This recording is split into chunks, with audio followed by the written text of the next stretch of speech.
The echoes of late autumn. Leonard Price had grown used to the quiet. His house, a narrow red-brick terrace in a northern English town, held its silence with the stubbornness of old walls. He liked to imagine the bricks as sentinels, each one storing the heat of his younger years, of laughter, of footsteps once light. Now, they listened only to the faint rattle of the kettle and the radio's late-night jazz drifting like smoke into the corners. He had never thought of himself as lonely, until loneliness arrived with a patience so absolute that he could not remember when it first crossed the threshold. On Thursdays he went to the library, though he rarely borrowed books anymore. He liked the sound of pages turning in other people's hands, the muted coughs and murmurs that felt like a low tide of humanity washing gently around him. There was Margaret, the librarian, whose smile always came a second slower than expected, as if she weighed whether it should be offered. And there was Caroline. Caroline came every Thursday too. At 63, she carried herself with the poise of someone who had once commanded rooms, though Leonard suspected she had long stopped trying. Her hair, silver where it wasn't black, was cut close to her head, neat, efficient. She read novels in French. He never asked why. He wanted to. It had been a year since he first noticed her. A year of accidental glances, of shared silences, of half-smiles that could have been meant for anyone. He wondered if she knew how carefully he avoided sitting too close, how he pretended to be engrossed in an outdated magazine just to remain in her orbit. He wondered if she noticed that he never borrowed books, only carried them around the library like props in some private play. At 68, Leonard had lived through 3 marriages and the aftermath of each. His children called on holidays, polite as acquaintances. He had made peace with most of it. The mistakes, the distances, the late-night apologies whispered to no one. But this new tenderness unsettled him. It was not desire, though her presence made his hands tremble when they rested idly on his lap. It was not companionship, though he imagined her voice speaking into the hollow of his rooms. It was something both smaller and more devastating. The ache of unshared recognition, the longing for someone to see him as he was, in this late season of his life. One Thursday in early winter, snow clung in thin films to the pavement.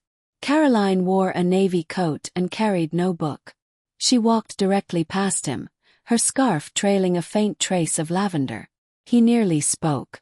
The words, just hello, nothing more, swelled against his teeth, and for a second he felt young, dangerous, alive. But she turned the corner toward the exit, and the moment dissolved like frost in a thaw. His lips closed, and the silence reclaimed him. That night, Leonard lay awake, the glow of the street lamp drawing pale grids on the ceiling. He thought of her as he had hundreds of times, but tonight the thought pressed harder. What if this was it, the last flicker of possibility in a life already littered with them? He tried to imagine confessing something so shapeless, so unaskable. To say, *I see you. Do you see me? But he could not picture the words leaving his mouth without collapsing under their own weight. The days followed as before. Thursdays came and went. Sometimes Caroline appeared, sometimes not. Leonard learned to live inside the anticipation, as though the waiting itself were the point. He no longer told himself stories about the future, nor did he chastise himself for cowardice.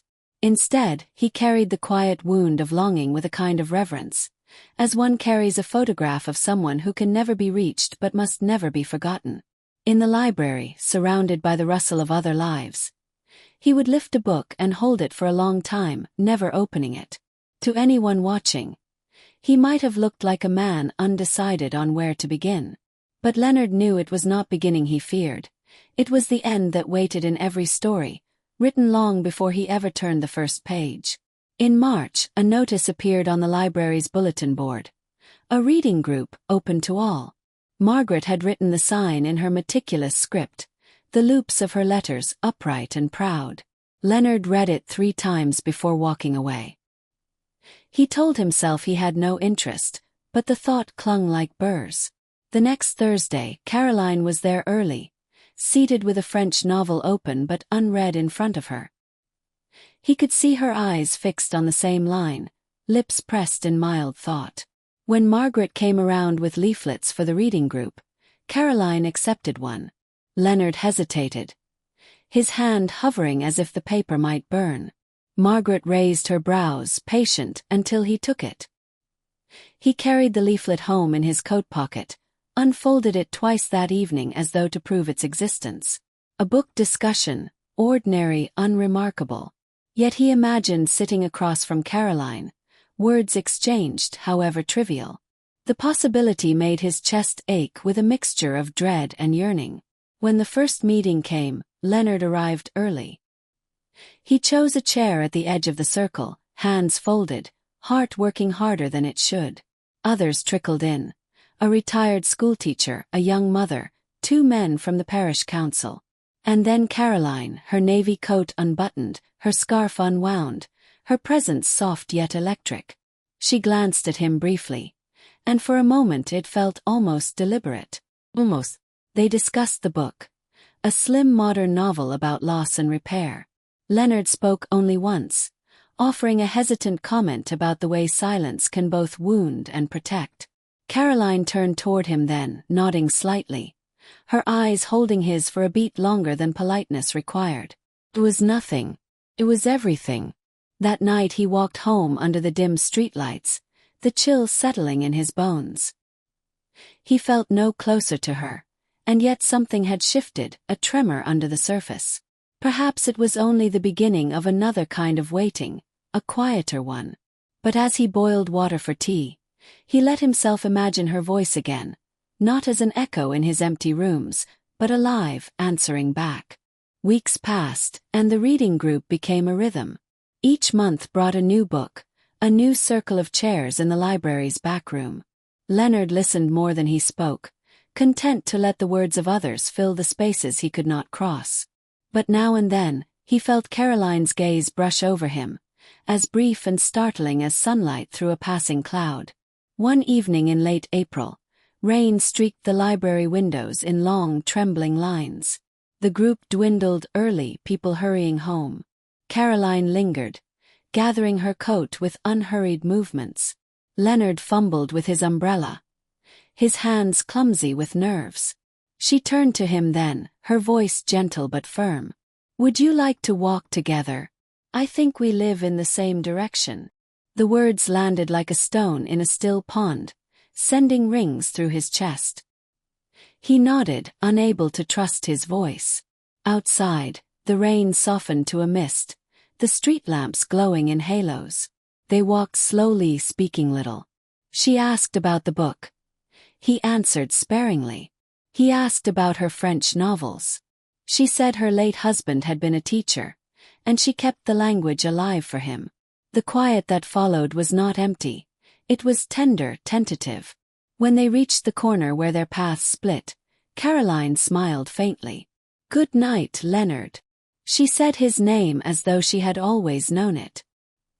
He stood there long after she disappeared from view, his umbrella forgotten at his side, rain dampening his shoulders. That night he did not sleep, not from regret nor from despair, but from the sheer astonishment of being, once again, a man visible to someone else.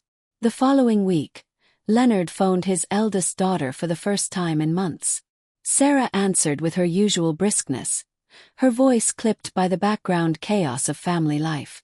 She sounded distracted, but she listened. He asked after the grandchildren, stumbled through a few pleasantries. Before hanging up, he said, almost apologetically, "I've joined a reading group." Sarah was silent for a moment before laughing softly. "That sounds good for you, Dad." She didn't ask more, but Leonard felt a flicker of pride, as though he had announced something larger. At the next meeting, Caroline sat closer, one chair between them instead of two. Margaret led the discussion, but Leonard found it hard to follow. He could sense Caroline's presence beside him like a quiet current. During the tea break, she asked if he was enjoying the books. He wanted to say, "I'm enjoying you here beside me," but instead he replied, "Yes, more than I expected." Her smile was small but genuine, and it lingered. That night, Leonard walked home slowly, letting the cool air press against him. He thought of his past marriages, the bitterness and the reconciliations that had come too late. He thought of the years spent filling rooms with noise to avoid silence. And now, in this narrow slice of late life, he found himself treasuring the silence between himself and a woman he barely knew. Silence that was not avoidance but possibility. In bed, he whispered her name once into the dark, just to see how it sounded when spoken aloud, fragile as a prayer. In May, Caroline missed 2 Thursdays in a row. Leonard arrived each week with a kind of taut expectancy, only to leave with a hollow tightening in his chest. He told himself she must be traveling or unwell or busy with family. Yet the library seemed larger without her, its shadows longer. Even Margaret's small, practiced smile looked thinner, as though she too noticed the absence but dared not say. On the 3rd Thursday, Caroline returned. She looked tired, her skin drawn in the way grief leaves its fingerprints. Leonard wanted to ask if she was all right, but the words stuck. During the discussion, she hardly spoke, her eyes distant. When the meeting ended, she slipped away quickly, offering only a polite nod. The following week, he found the courage to approach her as she adjusted her scarf by the door. "Caroline," he said, the word rasping as though unused. She turned, surprised, and for the first time he saw a crack in her composure, a fragility that mirrored his own. "I hope you're well," he added quietly. She studied him for a moment before replying. "It's been a difficult time." She did not explain further, but she gave him a look that carried both distance and gratitude, as if acknowledging that his words, though small, had reached her. That evening Leonard sat in his kitchen, a half-drunk cup of tea cooling beside him, and thought about the strange courage of caring for someone without claim or right. He realized that longing was not only about absence, but also about the fragile, fleeting presence he had begun to treasure. And it frightened him, that in his 60s, after all his losses and failures, he was still capable of hope. By June, the library smelled faintly of dust and heat, the windows open to coax a breeze.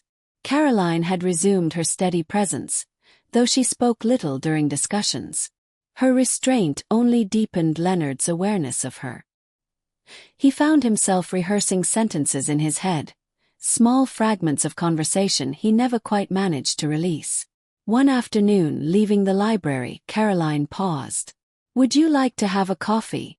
The question came without ceremony, yet it startled him.